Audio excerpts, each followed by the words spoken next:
How many impact recruits did Florida State's 2025 class have?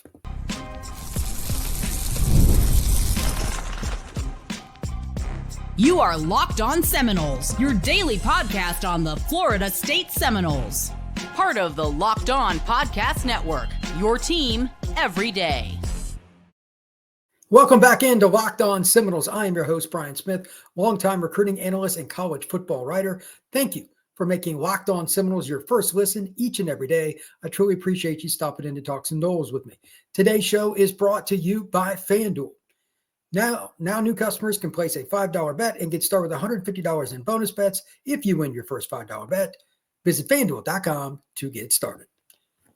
Today's show is going to break down what Florida State has, and again, as I noted in the opening, impact players in the 25 class. The way it was looking just a few days ago, and even just yesterday morning, I wasn't convinced that was going to be the case. Florida State has some, but we're also going to talk about several other things, and we're going to even get to what the needs are in the 2026 class, how the two classes between 24 and 25 bind together, and we're also going to break down the positions that they missed, impact guys across the board. You got to love that, but you got to talk about the misses too. So let's dive in right now. I just want to highlight a couple of guys. If you didn't already see it, it's up on the site. Yesterday's live show late last night was very good to give an overview. Even a lot of the people that commented, that I read their comments in the chat, they brought up some good points too. So make sure you check that out. But Kevin Wynn is where you need to start with this class. There are very, very few guys over even a decade that come out of high school football that have his natural size, twitch, power, and his just go after it mentality. Play after play. Kevin Wynn is that guy. No doubt about it. I am 100% certain, barring injury, this is a guy that's going to get a chance to play in this thing they call the National Football League. It's not often that I talk about that with high school guys. This is a future NFL player, in my opinion. Florida State needed help at D-tackle. Kevin is going to come in and make an impact in some way. Now, they got some other good players. They're a little better at D-tackle than maybe even I give them credit for moving forward, because we don't know exactly who's coming back yet. There's some iffiness to that. One way or the other, this young man out of Greene County High School in small town in Georgia is going to make his way onto the field for the Noles next year. Very talented, has size. Now they got Denise White and they got some other guys on the roster, et cetera, that are good players. But let's be really, really specific here. Can't teach 320, 330, wherever he's at, and have that kind of mobility and that mentality, and you not find a way to get him on the field. Florida State's a little better at D-tackle now that he is signed. Georgia made a very hard run at him, and rightfully so, because Kevin is a great football player. Also, and a kid also from the Peach State, Mr. Kromah. Very few running backs break tackles like him, and it's an unusual combination. Usually hard-charging running backs like Kromah, they don't catch the ball well. He's the polar opposite. Not only does he catch the ball well, and he's a hands catcher, he will catch the ball over his shoulders. Plays at Lee County High School. It's one of the best programs in the South. They have a NFL kind of mentality with their size of their weight room, how their facilities are, how their coaching staff is, and how well compensated they are.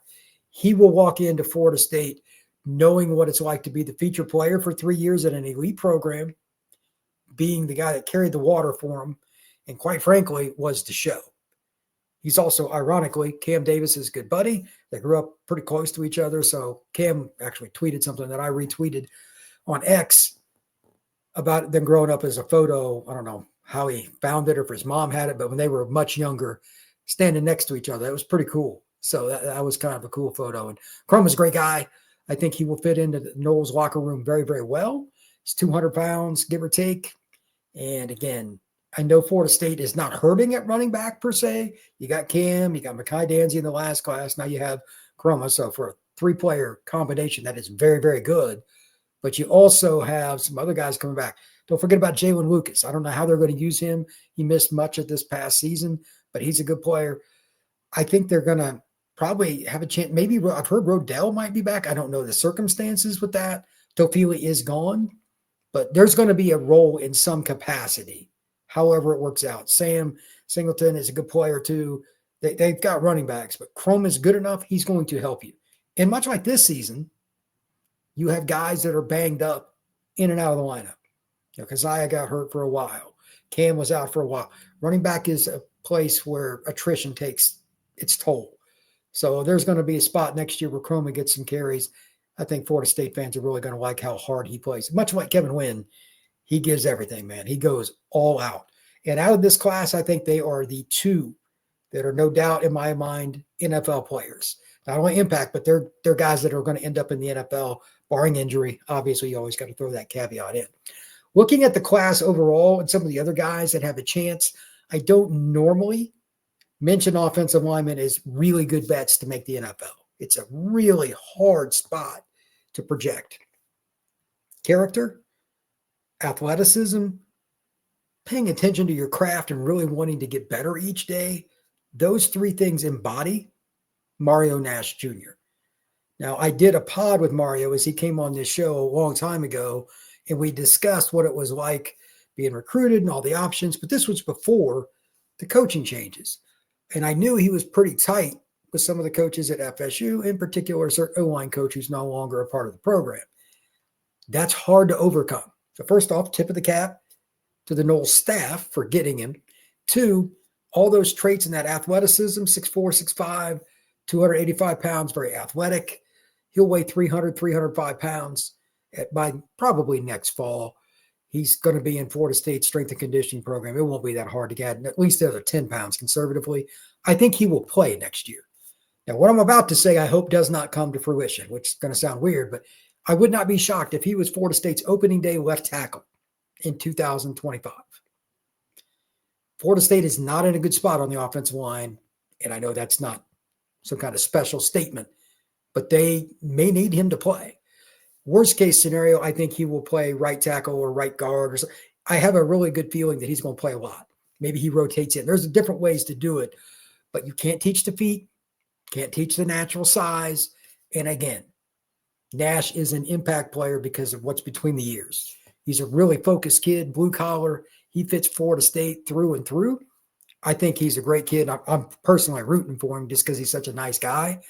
I really like him as a football player. Florida State did very well to get him, and I think he's going to be an impact guy. Here are a few other guys that I think will make an impact for the Noles. Number one, Zay Thomas. I'm telling you, people slept on him, and his recruiting rankings ended up being a little better than I thought they would based on what I'd seen his junior year. Big corner, played at American Heritage. Shocker there. They always have DBs. And now you got Sertan going to be working with him. 6'1", 6'2", can really run, has been schooled to play. He can play safety or corner, but he's going to play corner. And he's used to, just like some of these other kids, like at Lee County for Kromah, being an American Heritage means he's been against elite competition. They're in the state playoffs. Again, I know that's shocking. Towards the end, they got a chance to win another state title. That is a program where it's going to make it easier for him to transition to come to Tallahassee. Smitty's got that program rolling. Zay Thomas is another guy that's done a great job of working his craft and just continuing to get better. And again, the frame cannot be taught. You need size at corner. Last year, they got really lucky. They got two great players in Charles Wester and Kai Bates at corner. And then they got Jamari Howard, I think, is going to end up at safety, but he could probably play corner as well. You get this guy on top of that from last year, that's tremendous. Next, if you're looking at this list, it's really hard for me not to bring up another corner. Florida State is known as one of the DBU schools historically. Shamar Arnaud is a kid I actually saw a few weeks ago at Auburn.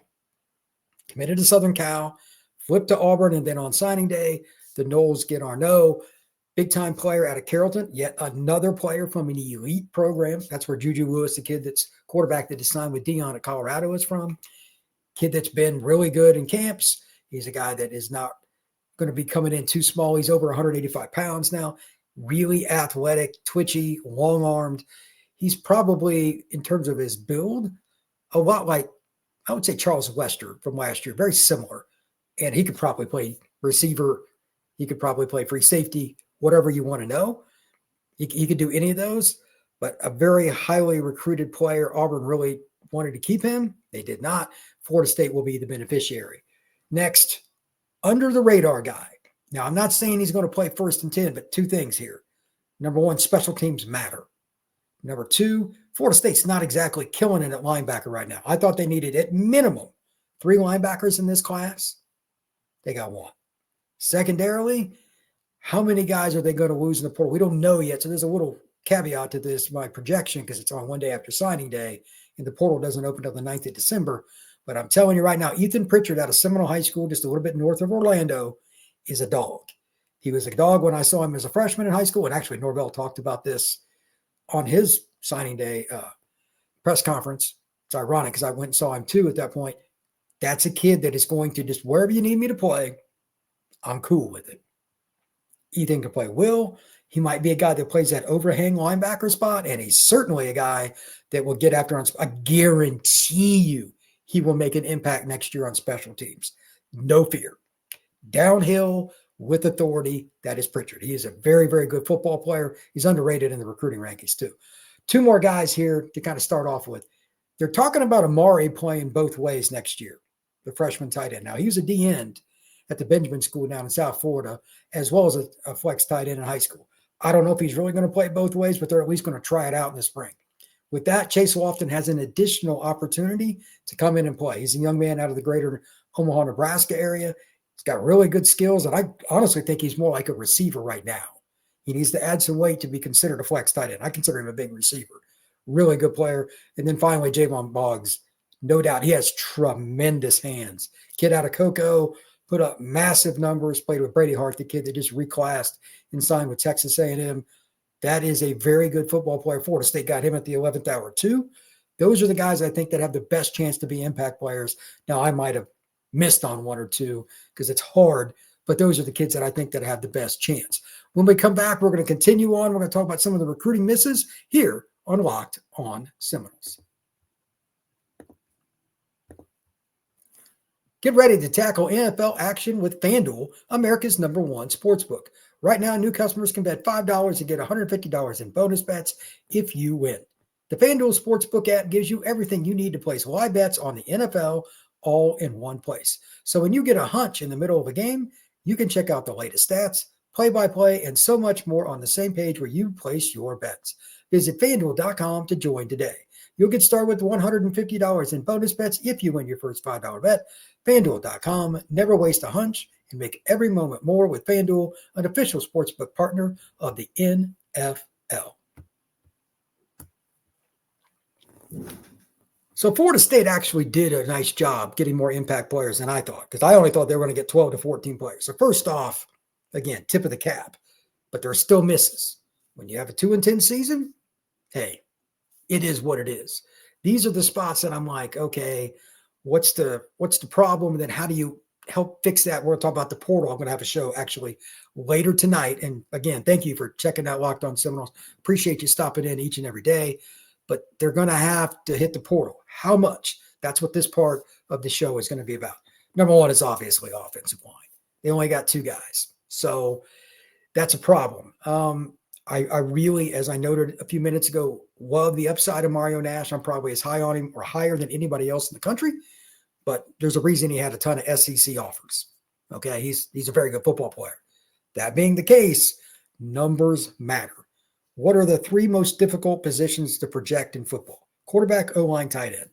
Injuries at tight end, I think, are a little bit of it. It's the caveat. But O-line is about technique all day long. Now, even as talented as Mario is, he could be a miss. But I think he's about as sure a bet to start for a couple of years at Florida State as you're going to get. We'll see. However, they only got 2. The other kid they got is the kid out of Atlanta. They flipped from USF. He's a really talented athlete, but he needs to add size. He's not going to be ready next year, I don't think. He's in the 270 range, allegedly. Let's see. I think Florida State is in trouble there because last year, just looking at the numbers, they got 4. But unless 1 or 2 of those guys take a big step up, and I don't even know who the O-line coach is going to be, how that's going to work out, I have no idea. They're going to have some problems. This next class, and I'll just go ahead and preview this right now, minimum 5 offensive linemen with a couple impact guys. That's going to be hard, but we'll get to that here in about 10 minutes.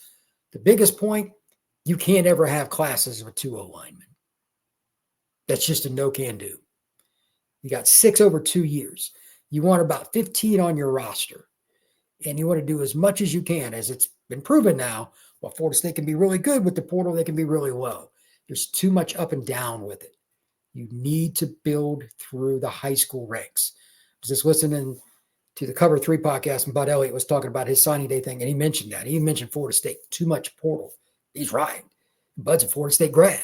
So he's about as honest about it as you're going to get. Follow that lead right here. 7 guys over 2 years is a little low. I would prefer 8. Like if you sign 16, that's better than signing 14 because so many O-linemen miss. It is very hard. Secondarily, I love Kevin Wynn, and I would never shy away. He's one of the best kids they've signed in the last decade as a football player, period. That being the case, he's one guy from the high school ranks. I'm going to talk about Tyeland Coleman in a minute, but I'm just specifically talking high school here. They didn't get another big body detail. You need 2 every year. So does everybody. It's really hard. It's why they're coveted in the transfer portal. Big dollars. But at the same time, getting Kevin helps alleviate it, but it would have been better if they got one more. They got the Desir twins at defensive end, but they didn't get that impact right now defensive end. That's unfortunate. Javion Hilson, he ended up signing with Missouri. I was told the only reason that he was going to pick the school on signing day, whatever it was, playing time. He thought that he could go in and make an immediate impact at Missouri. He's probably right. Javion is super motivated, great kid. Another player, he played with Boggs at Cocoa. Former Florida State commit, but they didn't get him. Like that kid could have come in and been one of the top 3, top 4 players at worst at defensive end, rotated a lot. He's a good player. Linebacker, look, it's almost a running joke at this point. You could have made the argument that linebacker was at worst the second biggest need in this class. At worst. They just don't have the numbers. They got pretty lucky in some ways, even though they lost Lundy part of the way through the season. He's a good football player. The young guys kind of stepped up. And credit to the staff and the players. But they were on thin ice with who they were playing based on the experience. Like, what if Nicholson hadn't developed the way he did? Just to use one player. They got 3, 4 younger guys. It did take a nice step. That's great. They needed 3 at minimum in this class. They got 1. Now, again, I'm a big fan of Ethan, but that's 1. You needed numbers. Next year, minimum is going to be much higher. We'll talk about that in a moment. And then finally, just from the high school ranks, they needed another receiver. Not saying it had to be a slot guy, a big guy, whatever, but just one more high school guy. Getting Boggs late was huge, and we'll talk about a few other guys here now. Look, I'm very high on Florida State's class from a size perspective outside. They got good receivers in terms of talent. The junior college kid that they got, plus they got Gelsey, the kid they flipped, from Florida. They wanted him as a flex. Norvell told Gelsey that he could play receiver. Getting him without a receiver coach, by the way, is absolutely amazing. That's pretty darn good recruiting. But the kid that I'm talking about the most here is Jordan Scott, Southwest Mississippi Community College. That kid is 6'6", 6'7". He reminds me of like a major Power 4 or whatever it is you want to define it in college basketball. Guys you throw alley-oops to. Very long, athletic, speedy. That's a steal. I think Florida State did really well there. And they got one more guy. I guess they could have used a smaller receiver that's a twitch guy, but they got Tariq Mallory. They flipped from West Virginia.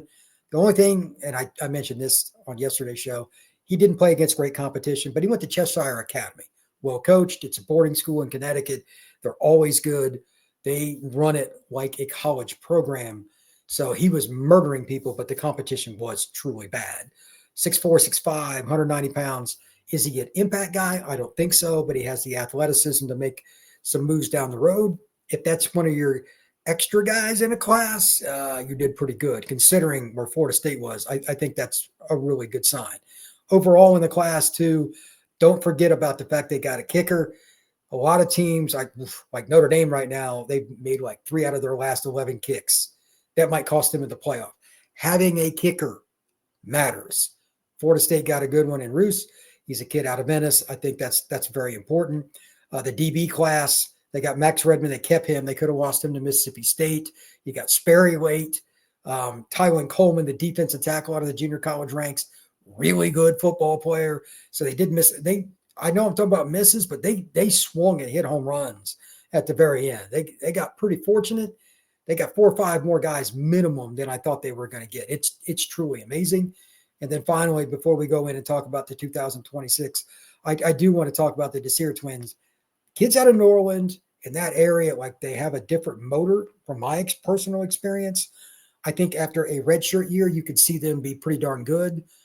I'm excited to see what they can do down the road. But when we come back, we're going to talk about the ability for Florida State to kind of push out a little bit and project partially portal, but mostly 2026. How many do they need and how many at each position? That's next on Locked On Seminoles.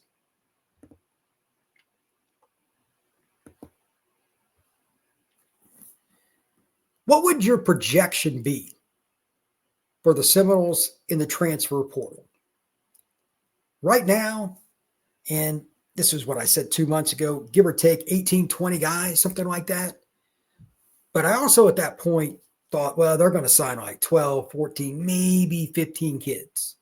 They're already at 18. And just a quick note, I should have mentioned this earlier, to be honest. Tyeland Lee out of Pace, the greater Pensacola area, and then with Jesse Harold out of Gaither High School in Tampa, 2 defensive ends are still on the board. If they get at least one of them, that would help. But I want to talk about in the now sense, because Lord only knows in recruiting, anything can go sideways in 1 second. I'm not projecting anything. Florida State's been fortunate, but if they get one, and especially if they get both, that really changes this class because those are twitchy athletes and you can never have enough defensive ends. That being the case, how many guys do you think?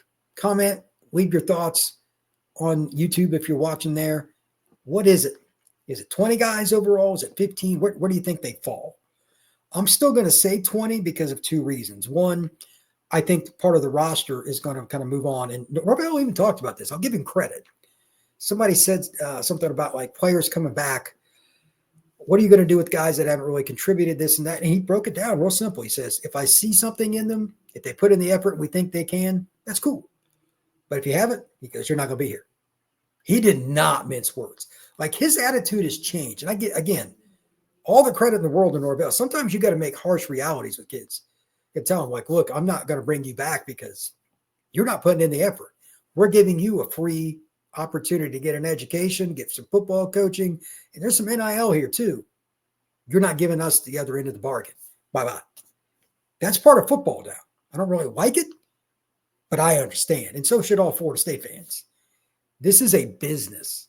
So with that, I think the number is still, just use a round, basic number here, 20. If it hit 25, it would not shock me. You got to remember, defensive coordinator changed. Offensive coordinator changed. Your D-line coach, I'll get to that in a second, is changing. It's been announced. Odell Haggins is still going to be around the program. Like I thought, it's going to be more back office, associate head coach. I don't know how they're going to rule it. I don't know what the NCAA allows because I don't think he will be allowed to coach on field. I'm not sure how that goes, but he will be around. Terrence Knighton is coming down from Nebraska. That's huge for Florida State, by the way. But they're running a 3-3-5 defense. So you're going to have Fitz. Gus Malzahn's your offensive coordinator. How many guys is he going to want? Maybe from some other school, maybe a couple guys from UCLA. There could be 25 guys. If it hit 30, it wouldn't shock me, but I don't think it'll go quite that high. Florida State's in a very unique situation with the roster. It's not necessarily bad or good. It's just with all the change, you got to have fit for the systems that you're going to operate. So this is what I have for 2026 right now, and it's a basic overview. Matter of fact, let me give you a perspective on this for 2 years. I wrote this out. I might as well give it to you. 2024, they had 23 signees and 25. Right now, as I do this, again, as soon as I do it, somebody will commit. But they're at 18. So that's only 41 guys over 2 years. In the portal era, that's kind of light. You need to be at 45, I think, over a 2-year span, generically. So they're a little bit light. Not as bad as I thought it was going to be, though. I thought they weren't going to hit 40 over 2 years. They're over that already, and they still have a couple guys they might get. But the biggest problems, again, O-line, that's an issue. We'll talk about that a little bit in a second. And they also need to hit linebacker. Those 2 things, above all that I'm about to give you on my 26 projections, are vital. The 2026 Florida State recruiting class, O-line and linebacker. Ain't no doubt about it. Got to be home runs. Okay. Now I'm just going to go quarterback to safety, just traditional. These are the numbers that I see. Take it for what it's worth. Number one, quarterback. They're actually on pace now. They've had a quarterback for 3 straight years. Now, there's a caveat here. If Brock Glenn leaves because Kromah beat him out, this changes. Either the portal or another high school kid has got to be looked at for the next year. I mean, it's really convoluted. You might be able to hit the portal after next spring, and that might be when Brock decides to leave. He might go through spring ball. Who knows? I have zero insight. But right now, one high school kid, and that you could make an argument, and I hope they do this because I think it's wise. Bring in a kid in the portal that's a quarterback, a kid that was in an FCS, somebody that can just help be around the program, maybe wants to go into coaching. That's okay. If you get a guy like that, it's not a bad idea. We'll see how that goes. Running back, one. If you can get a second guy that's elite, fantastic. But, I mean, your 2-year haul of running back, Cam Davis, Mekhi Danzy, and Kromah, that's as good as anybody. Georgia, LSU, Southern Cal, Michigan, Notre Dame, Penn State, whoever you want. For a 2-year haul, that's as good as it gets. Florida State has done a tremendous job. Well done. One guy, and if you can, if the right guy comes along, especially if he's got position flexibility, a second running back is a possibility. Third position, let's talk receiver. This gets really convoluted. As I noted a minute ago, you got a big-bodied JUCO kid. You got multiple guys that have size in the class overall. But did you get the twitchy guy? Because like Javon Boggs is close to 200 pounds. Strong kid. Great hands. And this is what Florida State's famous for. The slot receiver or the smaller twitch guy. Kind of like a Wayne McCoy, just to use an example. Snoop Menace, for those of you back in the day like me that were used to watching the guys like that, they need somebody that's high end. Now, a kid that didn't play this past year, but I think has a lot of promise, especially as a slot, is Camden Fryer. That's a kid. Don't forget about him. They got BJ Gibson. They got Elijah Moore. They got good receivers in the freshman class. You combine them with what they got, and especially adding Scott, the receiver room has changed dramatically. I didn't think they were getting Boggs. I didn't think they were getting Scott, and I highly doubt that you did either. Props to Florida State for making that happen. Tight end, this is a little bit predicated on what happens with Amari this spring, and I'm just guessing. There's no way to know the answer here, but at least one, and it's got to be somebody that can punch you in the mouth and be an inline blocker. I can tell you right now, because I know Gus personally, he is going to want to run it down your throat. H-backs and a pure tight end are part of his offense, and Landon Thomas is perfect, by the way. He might benefit more than anybody else out of the Gus hire. Landon is a dude. He's got tremendous hands. It's somebody that Gus recruited and everybody else, for that matter, out of Colquitt County. But he can be used as an H-back, flex, inline, whatever. But they need at least one guy to kind of be that guy again. Every other year, you got to get one of those. And if, again, kind of like at running back, because, I mean, if Amari sticks around at tight end, they don't move him much, or if they're playing him both ways, which would be wild, maybe you need 2 tight ends. It's not out of the question. That's something to think about. Now for the unfortunate news. Might as well just get this out there. Lord have mercy, are they in a mess at offensive line? So I'm going to break it into 2 parts. Well, sort of 3. Numbers, overall, they got to get at least 6. At least 6. That is ridiculous, by the way. Florida State should never be in this situation. But anyway, let's start with offensive tackle. What I'm about to say is not going to be an enviable task for the next O-line coach, although he'll probably enjoy it. You need 3 tackles, at least one of them on Mario Nash's level, if not higher. Like, you need to go out and get one of the top 2 or 3 offensive tackles in the country, period. Everybody's trying to do that every year.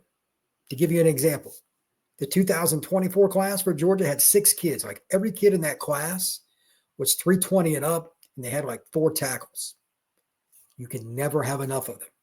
It's going to be hard, but depending on how things go this offseason and whatnot, and how much effort you put into recruiting, because, hey, I've been as critical as anybody of Norvell and his staff for recruiting, but they finished this class like gangbusters.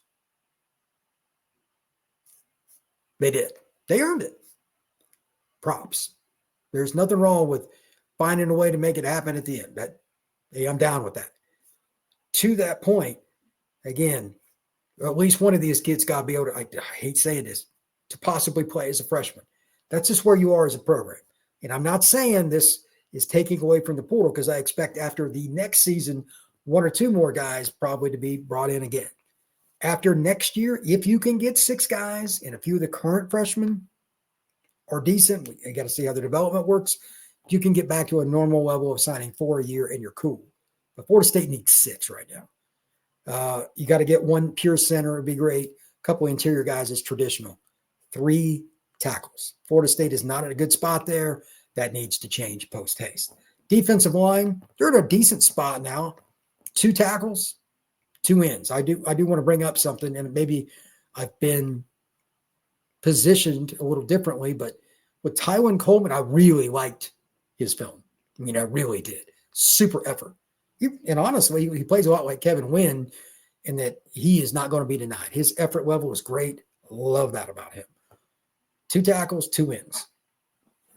But again, as I stated earlier this year, I've talked about it numerous times, and even earlier in this show, at least one of those ends has got to be a guy that can come in and take some names and kick some you-know-what. Got to get an elite player. Getting Kevin Wynn this year gives you a little more leeway at D-tackle. I mean, that's an animal. But he's a 3-and-out kid more than likely, too. He ain't going to, like senior year and Kevin Wynn being a dash between, that ain't going to happen. Barring injury, that's a 3-and-out kid. Animal. So to look at it from the long-term, and Florida State knows this, long-term, you need 2 tackles in this class so that you have at least one of them hit, and then you're not like having a big gaping hole. You don't have a senior tackle. That's always iffy.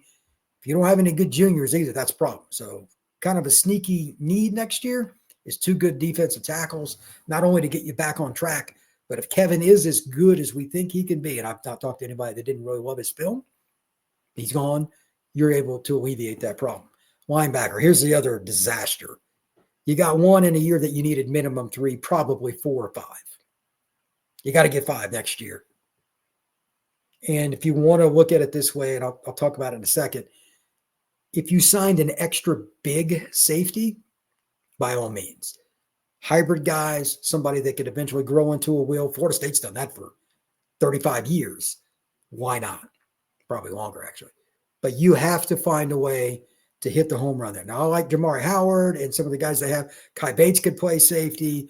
You could move Charles Lester there. You could do all kinds of different things to make it work if you took one of your other bigger safeties and moved them. And I don't know how it's going to work out. I don't know who's going to play where, but they got all those guys they have can play anywhere. And I'm totally confident with that. But somebody's going to have to play linebacker too. Don't have enough numbers. And if they have a run on injuries this next year, Lord help the Noles. You can't have that. Got to be able to rotate more, period. And remember, with the change to the 3-3-5, they might look at it a little differently. So some of the kids they're recruiting, just as an add-on here, might be different than what you might expect. I'm not exactly sure if there's going to be a meeting of the minds or they got to change it a little bit, because the starters last year in Nebraska were 230-ish. Some of those kids are bigger than what you might see. Lundy was able to do it, but not a lot of guys that size were great tacklers. He was an exception, really good football player. Florida State is going to have to hit the home run. I think they need 5 linebackers. Now in the secondary, the one spot they certainly are not struggling with is corner. Get 2 again, move on. They're doing very, very well there with Surtain. It's not surprising, but with Surtain there, you have an elite coach. He's got NFL pedigree, knows South Florida. He's been successful at Florida State. Shouldn't be that hard. And again, back to safety, 2 is minimum. 3 is kind of depends on the player. But if you get 2 good ones, you can take a third, and maybe he is a hybrid guy that you use as a nickel. It's a pretty good group overall. I was kind of going through the numbers, and it depends. Again, like receiver, 3, maybe 4. Tight end, 1. I'm kind of leaning 2, but depends on who you sign. O-line, I'm steadfast 6. That's like the minimum. If they took 7, I'm totally cool with it. D-line 4, linebacker 5, corner 2, safety at least 2, maybe 3. And then quarterback, running back, they can be pretty selective. They're finally in a pretty decent spot there. But this is a class that minimum they need 25 signees. and probably the better part of like 7-8 guys that are impact guys. They really do. How do you do that? I'm sure people are asking, Brian, how are you going to do that when you're probably going to struggle some next year? I don't know the answer to that. That's not what I'm getting paid millions of dollars for. That's what Mike Norvell and his staff are getting paid oodles of money. They better figure it out. With that, I hope you enjoyed the breakdown of Florida State's recruiting situation. Truly appreciate you stopping in to talk some Noles with me each day. If you have not already, please hit that like button, that notification bell, and make sure you hit that subscription. I truly appreciate it. And if you would, share the podcast. I'd love to get in front of more Florida State fans. You can find me on X at FBScout_Florida. That's FBScout_Florida. I post all kinds of information there about Florida State and other colleges, everything that's going down. And you're about to see a ton of information on the portal on my X handle, so make sure you check that out. I will have another podcast, speaking of the portal, later tonight. I will see you then. Everybody have a good one. Take care.